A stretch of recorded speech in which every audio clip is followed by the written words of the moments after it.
عليكم ورحمة الله وبركاته. ازيكم يا حبايبي؟ عاملين ايه؟ يا رب تكونوا بخير. ان شاء الله النهارده هنرسم الامام بتاع العباية عشان نعمل عباية عيد الام. كل سنة وكل ام يا رب طيبة، ربنا يخليهم امهاتنا كلنا يا رب ويحفظهم لنا. نبتدي احنا لازقين فرخين الورق زي ما احنا متعودين من الفيديو اللي فات، وهنبتدي نرسم خط الرأسي.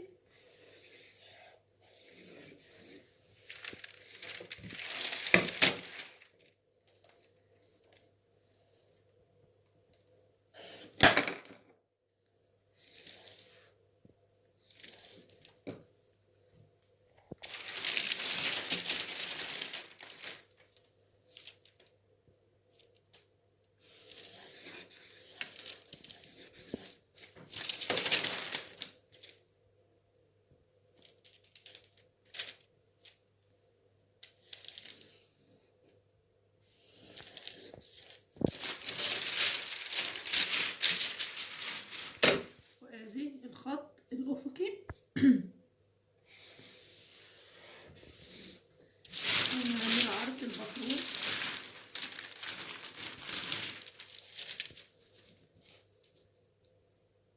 اللي هو ربع دوران الصدر زائد 3 في العباية دي يا جماعة.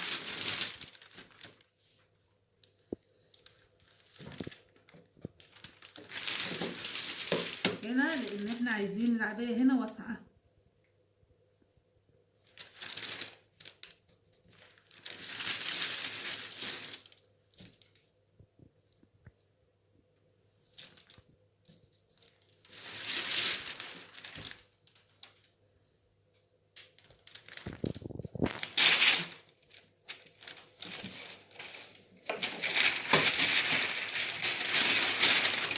هي عباية احنا عاملينها مختارين موديلها سهل جدا وبسيطة، لان دي عباية ام يا جماعة، مش فستان بنوتة صغيرة.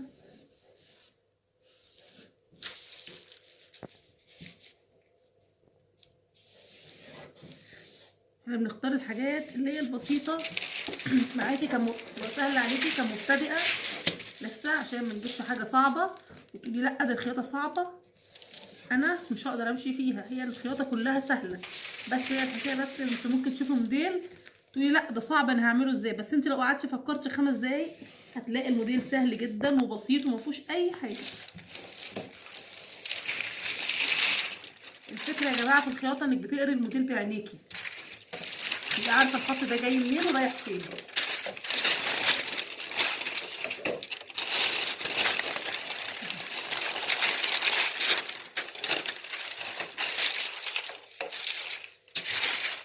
ببتدي اخد هنا عرض الرقبة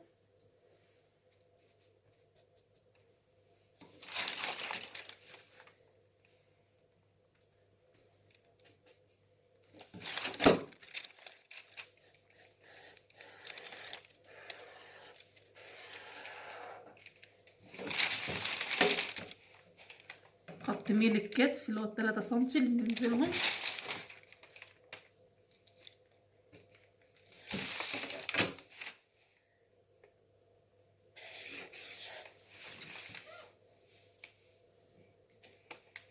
طول الكتف ده يا جماعة او عرض الكتف هي المسافة من نقطة الرقبة لنهاية عظم الكتف.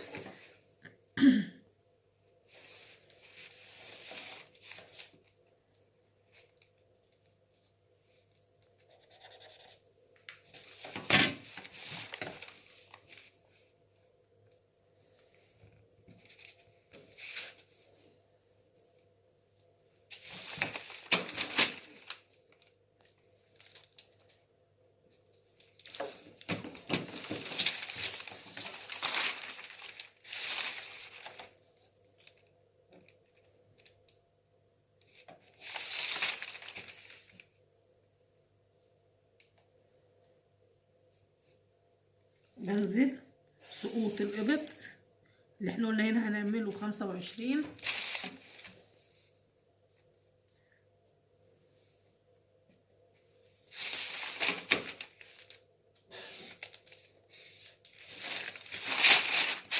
احنا في باترون الخلف بناخد عرضة الابط من هنا، لا هنا في الامام بندخلها نص سنتي كده لراحة عرضة الصدر او الابط. ناخد طول الوسط 43.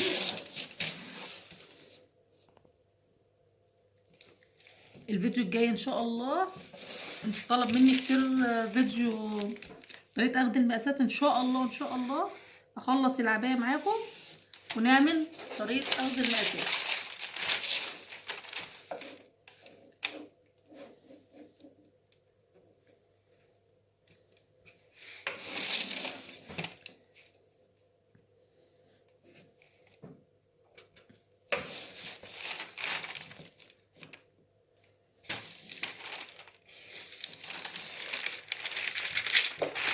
كده احنا عملنا حردة الرقبة، حردة الابط، خط الوسط، خط الجنب.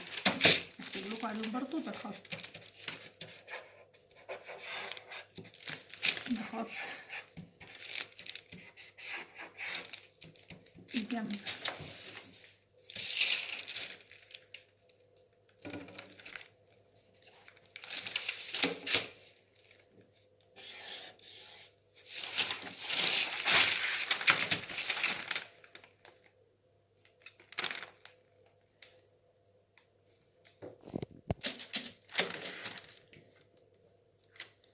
زي ما خدنا ال2 سنتي تقسيمه في الوسط شويه، لو مش حابه وحابه تنزليها كده زي ما قلنا، لو انت مش حابه تعملي تقسيمه في الوسط ممكن تاخديها برضو خط كده، بس انا بحب ادخلها مثلا سنتي ونص او 2 سنتي، بتدي منظر احلى في العبايه شويه.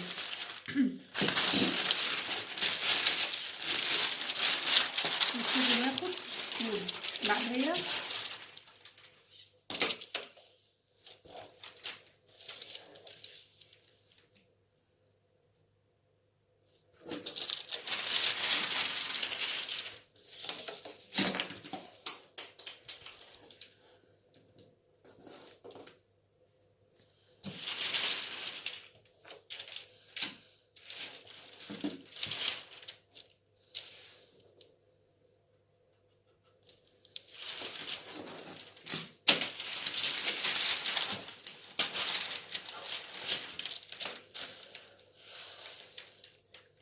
فينا تقدر تفرح مامتها او حماتها او تعملها لنفسها وتفرح ان هي عملت حاجه لنفسها، وتبقى تكلفتها بسيطه وكفايه ان هي عاملاها بايدها.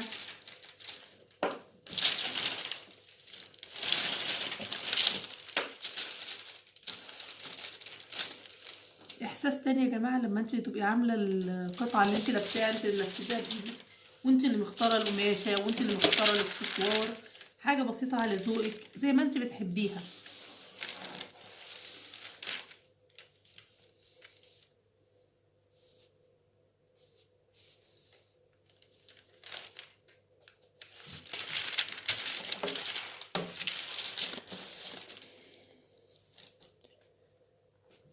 ابتدي اوصل لحد نقطه الجنب،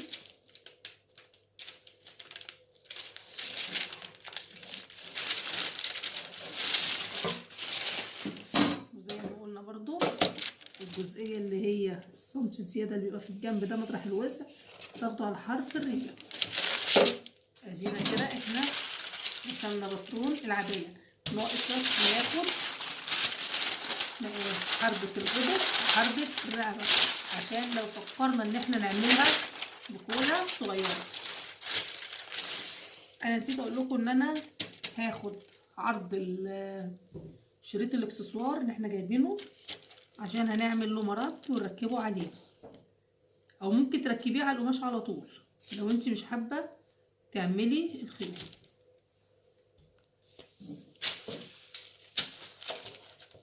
وهنا عرضه 4 سنتي، هناخدها ككسرة ممكن، او ممكن انا في خط نص الامام بركبها نص في الامام، نص على الامام برسمها على خط النص نصاع يمين خط الفاصل، اسمه خط الفاصل في الامام، خط نص الامام يا جماعه، له خط نصف الامام، وبيتحط في الغالب على نسيج طولي يا متني يا مفتوح.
كده احنا خدنا المقدار بتاع اللي هنركب عليه التطريز بتاعنا. نبتدي بقى نقيس حردة الرقبة وحردة الايد.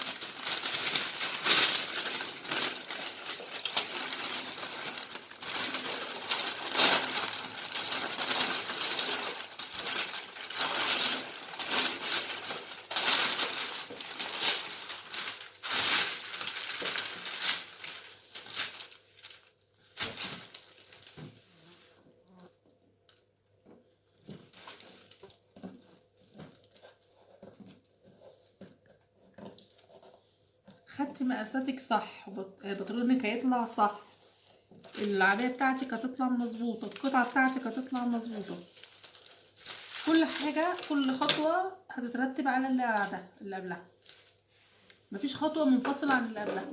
كده احنا خدنا دوران الإبط ودوران الرقبة. ارجع لكم ان شاء الله في الفيديو الجديد، ان شاء الله ناخد فيه نرسم باترون للكم ونشرح الباترون ونجهزه عشان نحطه على القماش ان شاء الله. ما تنسونيش في اللايك والشير، ودعموا القناه يا جماعه.